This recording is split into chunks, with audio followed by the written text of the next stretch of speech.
Change your মানি স্টোরিতে স্বাগত জানাই। এপিসোড 3 তে চলে এসেছি আমরা। আগেরবার আমরা cycles of life, financial life নিয়ে কথা বলছিলাম। হ্যাঁ, সেখানে সাস্টেনেবিলিটি, সাকসেস অ্যান্ড স্টেবিলিটি এবং সিগনিফিকেন্স এই জায়গাগুলো নিয়ে আমরা ডিসকাস করেছি। আজকে একটু ডিটেইলস এ যাব স্টেজ পরিবর্তন কিভাবে করা যেতে পারে। তো আ থিওরিটিক্যালি তো ১ম এ আমরা বলেছি যে সাস্টেনেবিলিটি একটা জায়গা, তারপরে সারভাইভাল একটা জায়গা, তারপরে সাস্টেনেবিলিটি এন্ড স্টেবিলিটি একটা জায়গা, তারপরে সাকসেস, তারপরে সিগনিফিকেন্স।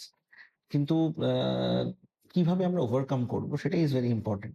এবং সেটার জন্য চাই কিছু ডিসিপ্লিনড অ্যাপ্রোচ। হ্যাঁ? আমাদের কিছু হ্যাবিটস ডেভেলপ করতে হবে। তো সেই হ্যাবিটস গুলো ডেভেলপ করার জন্য আমাদের কিছু বেসিক চেঞ্জেস নিজেদের মধ্যে আনতে হবে। যেমন বেশিরভাগ ক্ষেত্রে আপনি দেখবেন যে আপনারা প্রত্যেকদিন দৈনন্দিন যে হিসেব, সেইটা আগেকার দিনের মানুষরা কিন্তু রাখতো। হ্যাঁ, আমরা আমাদের দাদুদের দেখেছি এবং বাবাকেও দেখেছি যে প্রত্যেক দিনের কত খরচা হয়েছে সেটা একটা খাতায় লিখে রাখতো। এটা একটা প্রচন্ড ইম্পোর্টেন্ট জিনিস, যেটা আমরা আমাদের কারেন্ট প্রজন্মের মধ্যে নেই এবং আমাদের পরবর্তী প্রজন্মের মধ্যেও আমরা দেখতে পাই না। তার কারণ হচ্ছে যে আমরা নিজেরাই এটা প্র্যাকটিস করি। এবং আমাদের আনুষঙ্গিক খরচা আগেকার দিনের মানুষের থেকে অনেক, অনেক বেশি। মানে আপনাদের যে কতগুলো অ্যাপে সাবস্ক্রিপশন নেয়া আছে, তাদের মান্থলি কতগুলো করে টাকা কাটে। এটা কিন্তু একটা সময়ের পরে আর হিসেব থাকে না। তো সবসময় মনে হচ্ছে আমরা টাকা রোজগার করছি, এত টাকা রোজগার বাড়ছে, কিন্তু টাকাটা খরচা হয়ে যাচ্ছে। মানে আমরা আক্ষরিক অর্থে বুঝতে পারছি না যে খরচাটা কোথায় হচ্ছে। এই বুঝতে না পারাটা কিন্তু এটা আমাদেরই প্রবলেম।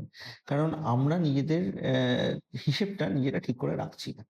তো কি করা উচিত? আজকাল প্রচুর ধরনের অ্যাপ পাওয়া যায়।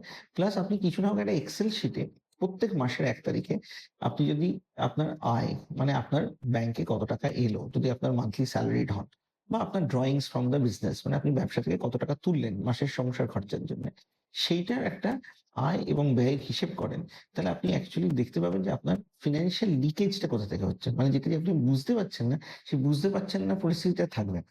আপনি বুঝতে পারবেন যে এই পয়েন্টে আমার ফিন্যান্সিয়াল লিকেজ হচ্ছে। এই পয়েন্টগুলো আমি যদি প্লাগ ইন করি তাহলে আমার সেই ফিন্যান্সিয়াল লিকেজটা আটকানো যাবে। এটা হচ্ছে ফার্স্ট স্টেপ টুয়ার্ডস আপনার সারভাইভাল থেকে সাস্টেনেবিলিটির দিকে যাওয়ার জন্য। কারণ যখন আমি সারভাইভ করছি তখন আমি সত্যিই জানি না যে আমার আয় এবং ব্যয় দুটো একটা ডিসপ্যারিটি কেন? আমি কেন আমার নিজের আয়ের ক্ষমতার মধ্যে থাকতে পারছি না? আয় কম করছি না এরকম যে সবসময় ঠিক তাও নয়। কিন্তু যে মুহূর্তে আপনি একটা বেসিক এক্সেল শিটে আপনার ইনকাম, এক্সপেন্ডিচার আর আপনার সেভিংস টা ক্যালকুলেট করতে পারলেন, সেই মুহূর্তে আপনি ফার্স্ট স্টেপ টা নিলেন নিজের ওয়েলথ ক্রিয়েশন এর দিকে। এরপরে আমরা বলব যে একবার আপনি যখন এই সামনের মাসে ধরুন এটা করে বুঝতে পারলেন যে আপনার কত পার্সেন্ট এক্সট্রা খরচা হচ্ছে, তখন আপনি সেই লিকেজ পয়েন্ট গুলোকে প্লাগ ইন করতে পারবেন।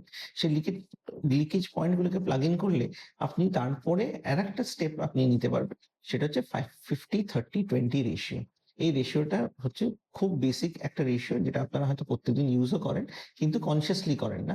এটা কনসিয়াসলি করলে আপনার কনসিয়াস ওয়েলথ ক্রিয়েশন তৈরির পথে আপনি আরো এক স্টেপ এগোলেন। তার মানে 50-30-20 রেশিও মানে 50% আপনার ইনকামের সেটা আপনি ইউজ করবেন আপনার বেসিক নিডস এর উপর। ফুড, ক্লোদিং, শেল্টার, এডুকেশন, আমাদের যেগুলো বেসিক দরকার। 30% হচ্ছে আপনার ওয়ান্ট এর জন্য। মানে আপনি ধরুন কিছু কিনতে চাইছেন, কিছু প্ল্যানিং করেছেন, কোথাও যাবেন।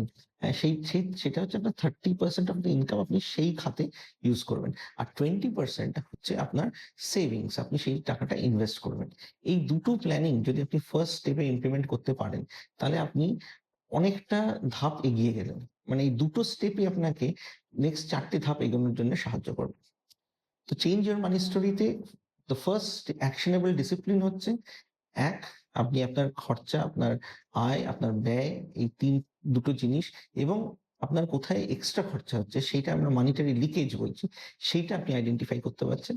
2nd, আপনি 50-30-20 রেশিওতে নিজের খরচাটাকে ভাগ করতে পারছেন। এবার সেইটাই সেই মেইন, এই দুটো জায়গা যদি আপনি অ্যাডজাস্ট করতে পারেন, তাহলে আপনার পরের স্টেপস গুলো আরো ইজি হয়ে যাবে। তখন আপনাকে ডিফাইন করতে হবে যে কোথায় আপনি ইনভেস্ট করবেন, কত টাকা ইনভেস্ট করবেন, কি খাতে ইনভেস্ট করবেন, কোন গোল সেট হবে। সেগুলো হচ্ছে তার পরবর্তী স্টেপ। দ্যা ফার্স্ট 2 স্টেপস হচ্ছে ১, প্লাগ ইউর লিকেজ, মানে আপনার যেখান থেকে টাকা বেরিয়ে যাচ্ছে আপনি বুঝতে পারছেন না, সেইটা আইডেন্টিফাই করুন। আর নিজের এক্সপেন্সটাকে 50-30-20 তে ডিফাইন করুন। সঙ্গে থাকুন, মানি স্টোরি চেঞ্জ করতেই হবে।